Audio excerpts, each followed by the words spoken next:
With Boruto Naruto Next Generations, you often hear phrases the Boruto power scaling is wonky or Boruto breaks all the power scaling from Naruto, but in my opinion, when you read the manga closely and you watch the anime closely, it's actually pretty linear, especially when it comes to car enters. The primary antagonist that we have for the majority of Boruto Part 1, better known as Boruto Naruto Next Generations, which is why in today's Strongest in Naruto video, I wanted to take a look at the car enters and I wanted to directly rank them from what I feel is the weakest to the strongest, covering all the members who were introduced in both the Boruto Naruto Next Generations anime as well as the manga version of the story. For those of you guys who are new to the channel, the Strongest in Naruto playlist is where we look at the strongest groups in Naruto and strongest individual characters, and we break down their true power to paint a picture as to why each character is one of the strongest in Naruto, going super in detail, which when it comes to car enters, there's a lot of misconceptions surrounding these characters. Even in 2023, you still have people who are convinced that the car enters are weaker than the Akatsuki members, but we'll touch on that later. As we go into ranking the members, I want to say right away a large part of the reason that the enters are as strong as they are is that number one, they're cyborgs, humans who have mechanical enhancements that have had their entire bodies remodeled into ninja tech, far more advanced than anything Konoha was able to do using the bionic ninja tech that Katasuke used for people like Naruto's second arm and the mechanical prosthetics we see on those dogs at Katasuke's lab. But Amado's tech takes those handy dandy Hashirama cells and combines it with nanotech that boosts the cells in the body to make more chakra in the process, making them Hashirama cells on steroids. In the case of some of the car enters, they actually have the DNA of the literal Otsutsuki god instead of Hashirama cells being used as a binding agent, which is a really big deal. So starting things off at number 9, we're going to be going with the mad scientist of the entire organization, Amado Sanzu, the man who made all the ninja tech that took normal humans and put them on a level where each of them could slapbox on varying levels with Naruto and Sasuke, depending on which version of Naruto and Sasuke you use. Amado might not be a combatant per se, but he does have the rank of car enter, and like all the other enters, he does possess mechanical enhancements to his body, which in the case of Amado are actually his eyes, which we're told by Ada in the manga that Amado replaced his eyes with ninja tech, which he did as a failsafe for the car enters, being able to make eye contact and shut down Delta with a verbal command, and is confirmed to have done the same thing with Kawaki with a similar shutdown code in his body. Amado can also make eye contact with Code and utter a verbal command to remove all the combat limiters placed onto Code's body as well. While Amado himself tells us that he's not a shinobi and he can't fight, as is often the case with Amado, he withholds aspects of the truth. While he did tell Shikamaru and Naruto he's not a ninja and he can't use ninjutsu, in Boruto anime episode 179, we see him use the same genjutsu transmission jutsu that the car enters use when they project themselves into an area for their meetings, with Amado not physically being there when Victor was loading Kawaki's body into the airship because he's shown dispelling the jutsu alongside Delta right after he finished watching over Victor's body. Whether or not he has more abilities that he's not revealed is unknown at this time, so it's something to keep your eyes on. So at number 8, we're going to be going with Ogga,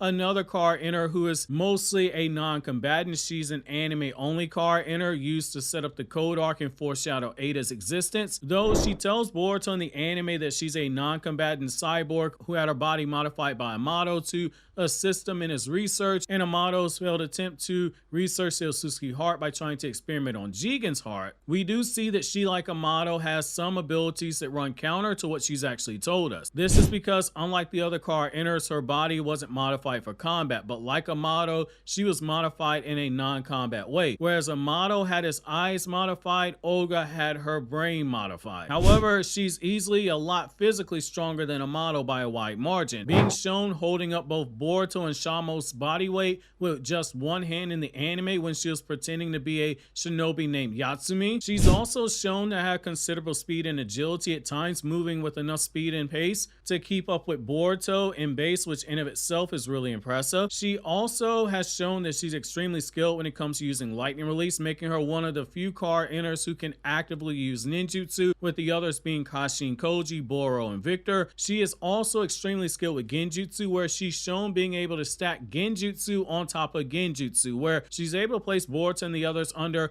a super complex genjutsu, making them believe they're under a death game, and then when they realize they're all under genjutsu, she can just stack another genjutsu on top of it, as revealed in Boruto episode 281, where she tells us that this is the case. We also see that she has considerable skill when it comes to the puppet master jutsu, because she's able to manipulate the puppet that looks like it's a drunk redneck in the anime, when she fooled everyone into thinking that that was Ogga, and due to nobody actually having a dojutsu in that group, they weren't able to see that she was manipulating with chakra until Boruto and the others eventually noticed something wasn't right with the puppet. While she is pretty skilled and has a decent amount of physical strength and speed and agility, I still have her at the number 8 spot. Now at number 7, we're going to be going with Deepa, one of my personal favorite KARY inner members. Deepa is actually a lot stronger than a lot of fans realize. Our first sign that he was actually a powerful character came in the early parts of the KARY actuation arc, something that people don't talk about enough. So Deepa was shown toying with Omoi, the elite jonin from the Cloud Village, who stalemated Amayuri Ringo in the 4th Great Ninja War, which Amayuri Ringo was considered one of the strongest members of the 7 Ninja Swordsmen of the Mist. Deepa called Omoi speed, where he was able to move fast enough to make tangible after images by himself to be child's play when they fought. For reference, making tangible after images of yourself requires entry-level speed that rivals that of Shisui Uchiha, one of the fastest shinobi in the entire Naruto franchise, where he's known as Shisui the Body Flicker because of how fast his speed was, with Shisui being able to make tangible after images just like Omoi. Just off that one moment right there, we can place Deepa above most, if not all, of the strongest generation of the 7 Ninja Swordsmen of the Mist that were reincarnated in the 4th Ninja War, since the Omoi who Deepa neg diff is stronger than the Omoi who was able to stalemate Amayuri Ringo's in Edo Tensei. Deepa's carbon projectiles control the molecular bonding of carbon, which can harden his skin armor strong enough that it can take a fire release dragon flame jutsu and a fully charged up lightning release attack from Sage Mode Mitsuki, who on top of being desperate also had a rage amp after seeing Boruto nearly dead. He can turn his fingernails into razor sharp talons and whips. Even when Sarada used her chakra enhanced punch, the most that she was able to do was produce a small crack in Deepa's carbon armor, which is impressive given that Boruto's Rasengan at point blank range wasn't able to scratch it in episode 166, with Deepa laughing at the damage that the attack was doing. The same armor was enough to withstand attacks from Shinki's Iron Sand, and his carbon projectiles were easily ripping through Shinki's Iron Sand wall, which is a reminder this is the same Kekkei Genkai of the 3rd Kazekage, one of the strongest Kazekage in the series. When he uses the carbon to the maximum level, the carbon transforms itself into a diamond suit of armor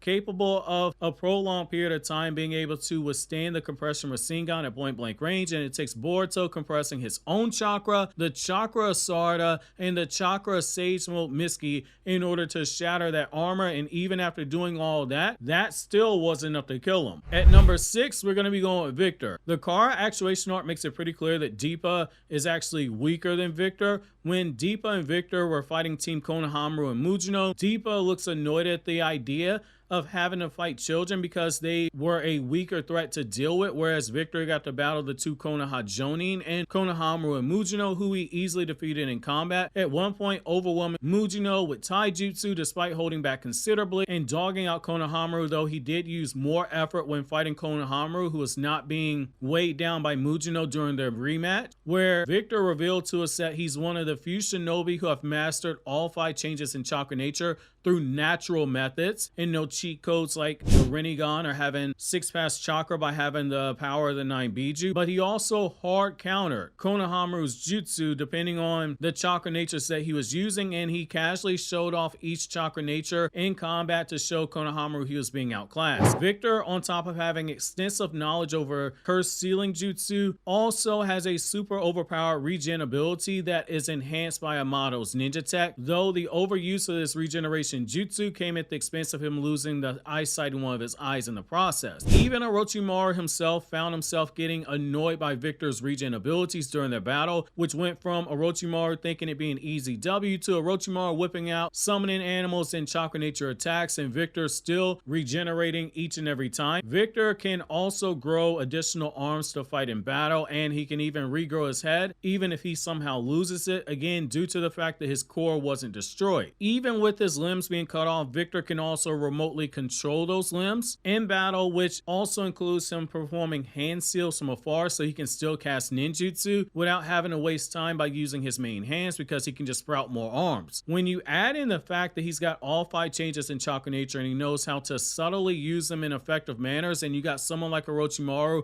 referring to it as stubborn, Victor is definitely someone that you have to raise your eyes at. His wind release can produce tornadoes. His lightning release can either amp up his own attacks or he can use lightning bolts to attack his enemy. His earth release can split the ground and shift it via earth release palm turning jutsu, or he can shoot up dust to blind his enemy. His water release can be used for defensive purposes via the water wall jutsu, which surrounds his body with the wall of water release, and he shoots off fire release for offensive purposes. At number 5, we have Boro, who just based off of the poison mist that his body shoots out is a dangerous opponent to fight in combat. The only one who can really hope to stand against him once the mist is out are people who have the Sharingan like Sasuke and Satoru, who can see the mist, which in the manga you can't actually see it with the naked eye like the anime showed you. Then even if you can see the mist, unless you have Orochimaru's level of poison resistance or an antidote made beforehand, you're absolutely screwed. Again, only Sasuke fits that category of checking off both boxes. Once you inhale the poison, your body is completely paralyzed. If you somehow meet those requirements, then you have someone who is a monster in their own right when fighting seriously. Boro, as a former shinobi, has quite a bit of extensive combat training, having 3 changes in chakra nature mastered: water release, earth release, and fire release. But he also has a Kekkei Genkai for lava release, which implies that he might have either been a cloud shinobi or a mist shinobi or a stone shinobi, since those are only places that we've seen where the lava release Kekkei Genkai was with somebody born naturally. And based off the scenery that we have with this coat, I'm more inclined to say that he's either from the stone village or the cloud village, but that's based off of the anime. Now, his poison mist alone was a big part of the reason why Jigen entrusted him to guard Naruto's body when Naruto was sealed away, with the intention being that once Sasuke recovered, he'd likely try to rescue Naruto. Boro might have that huge mass of a body, but he's deceptively fast, with his body flicker being fast enough that Satoru with her 3-tomo Sharingan in the manga quickly loses track of him. And just like Victor, he also has regen ability, being shown taking multiple Rasengans from Boruto, including ones created by the Karma Seal Ant Boruto, who was also using Kawaki's Karma in unison in order to amp it, and he was tanking destructive blasts from Kawaki's ninja tech like it was nothing. The entire time he was fighting Team 7, he was toying around with them and beating them back each and every time, raising the level of force needed to subdue them. And when he uses Shuriken Jutsu, he laces it with gunpowder for explosions. His water release is powerful enough that he easily repels advanced lightning release and fire release attacks. His lava release melts everything in the path. His body has that high-speed regeneration that undoes all physical damage done to his body. Even if you blow off his upper half of his body, he still regenerates. And even if you figure out where his ninja weapon tech core is, Boro can change the location of his core, making it that much harder to land a lethal blow on him despite his size. Boro has shown that he's a lot faster than anticipated. On top of that, his lava release is even bigger of a headache than you can imagine, because the lava release planet branding jutsu can create explosions of acidic lava release that shoot up from the ground. However, because Boro played around so much with the members of Team 7, there's a tendency where people tend to downplay his strength, but as we see, when he finally transforms and stops holding back, he's more than capable enough to defeat all the members of Team 7, almost killing each of the members with a single hit after Satoru destroyed his ninja tech core, and it required Momoshiki taking over Boruto's body, absorbing chakra from Naruto, and using a giant Rasengan in order to kill Boro. At number 4, we have Kashin Koji, the cyborg clone of Jiraiya, who can do everything that Jiraiya can do, only better and more effective and more efficiently, and he also fights with killing intent, and he's also even better at Sage Mode than Jiraiya was, shown activating his Sage Mode without any hesitation. In Boruto's anime, we saw him easily toying around with Kakashi,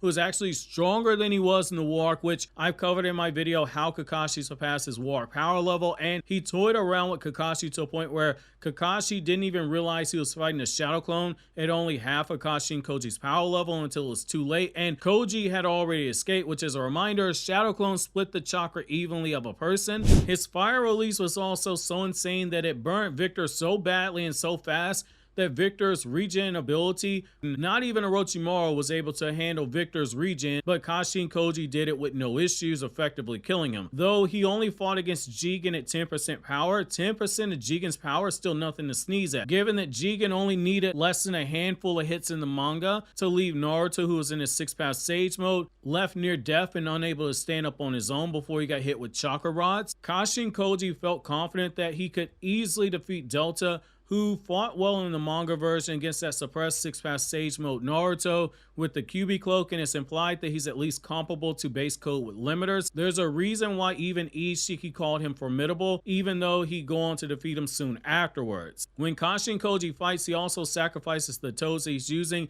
in battle in a brutal way. He places them onto the body of the person he's fighting, and then he blows them up, putting the target's entire body on fire. He can also use the super giant Sage Rasengan with ease, which is a Rasengan created to gigantic portions that is so dense that it creates shockwaves powerful enough to send people in the area flying, which for reference is the same Rasengan that 6-path Chakra Mode Naruto used to finish off Delta, and we saw the shockwaves created as well as the crater that was left behind. His sealing jutsu is also a problem because he summons giant pillars that can shoot out chakra blasts that paralyze people caught inside of it, and he's able to get sealing jutsu off at an alarming speed. He can also summon gigantic toes to assist him in battle, so anyone fighting against Kashin Koji has to worry about those toes. He summons both big and small. His Flames of Purgatory join that rare group of fire release jutsu, namely the Amaterasu based jutsu, because they burn so hot that they can't be put out by water release, rain, or wind. Like Amaterasu, the only way to handle these flames is to be skilled in sealing jutsu or possess something like the karma that can absorb the jutsu. If you fight Kashin Koji in close quarters combat, he can simply wrap his fists in flames and hit you with flame fists that can potentially ignite your body into flames. He's also shown to be able to summon fire from the flaming mountains that are extremely hot, and tends to do so when he places seals on the battlefield. His earth release jutsu allows him to use the Dark Swamp jutsu, which changes the ground beneath it so his enemy is trapped in mud that is strong enough to hold down summoning animals for a brief period of time, with the effectiveness of this jutsu being dependent on the person's chakra output. But given Kashin Koji has Sage mode, we also know that he has enormous chakra reserves, especially since his body also has ninja tech that's enhanced with Hashirama cells, which is a reminder, just to attempt Sage mode training, you need massive chakra reserves, as told to us in Naruto's manga. Now, his Sage mode is just downright disgusting. While in Sage mode, he can use the 5 Fire Gods Fans of Flame jutsu, which summons massive walls of flame that he can use to burn his enemy. He can use the wall as a defense, and he can also use it as a smoke screen to set up his next attack. Due to being Jiraiya's clone, he can also use the Toad Oil jutsu, which allows him to shoot out a massive oil bomb that makes it hard for the enemy to get away from, and it's typically followed up by fire release or used alongside fire release, which means if Kashin Koji covers someone in toad oil, then he can also summon the 5 Fire Gods Fan of Flames jutsu and burn them alive in seconds, because the oil would make the flames hotter. Any Rasengans that he makes in Sage mode are going to be amped up with nature energy. Just like Jiraiya, he can also use the Needle Jizo jutsu, which shoots off his hair as a projectile, or he can use the Lion's Mane jutsu to use it like a whip to ensnare his target moving. At number 3, you have Delta, the cyborg clone of Amado's daughter Akibi. She was formidable enough of an opponent that when she fought Naruto in his 6-path chakra mode, while Naruto was holding back in their fight, trying to capture her alive, we saw that her body was able to withstand a lava release Rasen Shuriken, and she put up a valiant fight. Even while suppressed 6-path Sage mode Naruto with the QB cloak amped up is still stronger than 99% of the shinobi on the planet, despite him holding back. During that fight, she pushed Naruto to a point of exerting so much effort the guy was panting in exhaustion, and even after defeating him, he fell over afterwards in exhaustion, declaring that while he was holding back fighting her so he could capture her alive, he also said in the same breath he couldn't be confident, as if it might have been easier to beat her if he'd been fighting with killing intent, which is a pretty huge statement to make. After she was further modified by Amado, she was shown producing enough power to stun Code with a direct attack. Though this was Code who still had limiters on his body, and Code at the time was not using his karma seal. However, Boruto's anime strongly implies that base Code was significantly stronger than base Boro, who who immediately stood down when Code threatened to use force to bring Boro back to the car hideout so Amado could perform maintenance on his body, showcasing that the improvements that Amado made on Delta at the very least put her to a comparable level of base Code, given how she stunned him with one attack and how Shikamaru intended to have Delta fight Code, which Shikamaru at that point in time had just seen Code fight Kawaki, so he knew the full extent of Code's power during that time. Her dojutsu allows her to absorb chakra-based attacks and fire them back out stronger than before. She's also able to make wooden extensions out of her leg that are sharp enough to penetrate Naruto even with the 6-pass Kurama cloak turned on. Her drone that she uses in battle makes sneak attacks pointless, shown by Boruto's vanished Rasengan being spotted and Delta's drone seeing it in real time, feeding Delta the information in order to avoid this attack. Her most dangerous power are her eye beams, which can destroy the body on a molecular level and are powerful enough that they can checkmate even a Jinchuriki's regen ability, which also you have Delta, who has body modifications that can turn her legs into rockets to shoot off for increased speed. At number 2, you have Jigen, the leader of Car and the boogeyman of Naruto and Sasuke fans everywhere after episode 204. Saw him go into a handicap match against Naruto and Sasuke where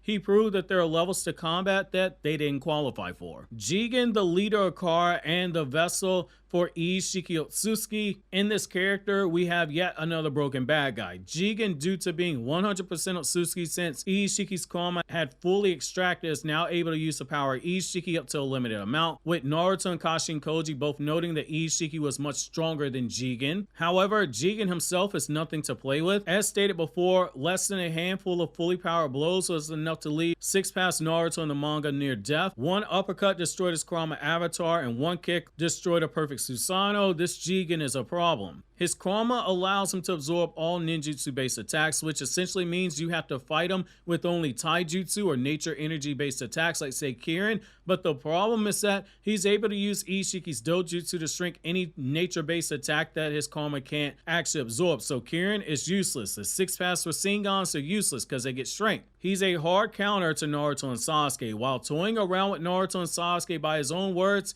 he toyed with them out of a bad habit and could have ended the fight sooner. Upon tapping into a small portion of karma, he's able to wipe out 1,000 Naruto shadow clones like it's nothing. When he fully transforms using karma, sprouting a full horn, someone as strong as Naruto was left near death. Jigen is also able to summon objects from the Daikokun dimension, which for reference means he can summon chakra cubes that can negate sensory abilities. He can also shrink himself down to levels so small you need a Sharingan to be able to track him, and he's also able to do what Kaguya did, which is completely erase his chakra signature and his emotions, which makes it impossible for even 6-pass Sage Mode to sense him unless he releases the jutsu that Otsutsuki are able to use naturally. The thing with Jigen is that we do have to keep in mind there are 2 different levels of power for Jigen. We have Jigen who uses Ishiki's power, and then you have Jigen who uses Ishiki's power and is also amped up with Ten-Tail's chakra for an additional boost. If he were a car, Jigen would be a Hellcat, and then Jigen who juiced up on Ten-Tail's chakra would be a Hellcat jailbreak. They're 2 different animals. For evidence on this, Kawaki, when he senses Naruto go into 6-pass Sage Mode in the manga with the Kyuubi cloak cut on, senses Naruto's power level and thinks that it's enough for Kawaki to openly question if Naruto is stronger than Jigen, using the word might, which implies that he thinks that Naruto is actually stronger than Jigen. Jigen's own actions in the manga back this up with Kawaki's assertion, because upon hearing that Naruto defeated Delta, Jigen declares that he's got to make some preparations before he goes to fight Naruto, and those preparations were to juice up on Ten-Tail's chakra before the fight, which implies that Jigen himself had doubts as to if he could survive a battle with just Naruto alone without the Ten-Tail's amp, which is important for a factored in response as we go into the next character, which is Code Without Limiter. At number 1, we have Code Without Limiters. Like Kawaki is a car cyborg with an entire body filled with ninja tech, and he also has the Karma Seal, but it's purely a Karma Seal that gives him this amp of power. He can't actually use any of Ishiki's dojutsu abilities. The Karma Seal for him is basically a supercharger. His claw marks have been often compared to Minato's flying Raijin, which allow for him to teleport himself to any location where he's placed the claw marks, and he's able to drag himself through them. He can drag parts of his body through them. He can drag his enemy through the claw marks. The main weakness of this jutsu is that while they can't be absorbed by chakra, since the claw marks are made up of Ko's own blood, which is a physically existing property, so karma can't absorb it, they can be strengthened by each Seki's Jojutsu. Now, that doesn't contradict Amado's statement about Ko's true power. It makes me err on the side of caution, being conservative here, because Naruto knows full well how strong Jigen is, but it's also worth noting that Naruto's only experience with Jigen was Jubiant Jigen, and it seems like Damon was comparing the code who he was fighting to the Jigen without the Jubi amp, but we can't say for certain because we don't know the circumstances of how Damon and Ada were sealed away, so we don't know if Jigen juiced up on Ten-Tail's chakra before having them sealed away. However, that's going to be it for this Strongest in Naruto video. Leave your suggestion for future videos like this and let me know how you would order the card enters down below.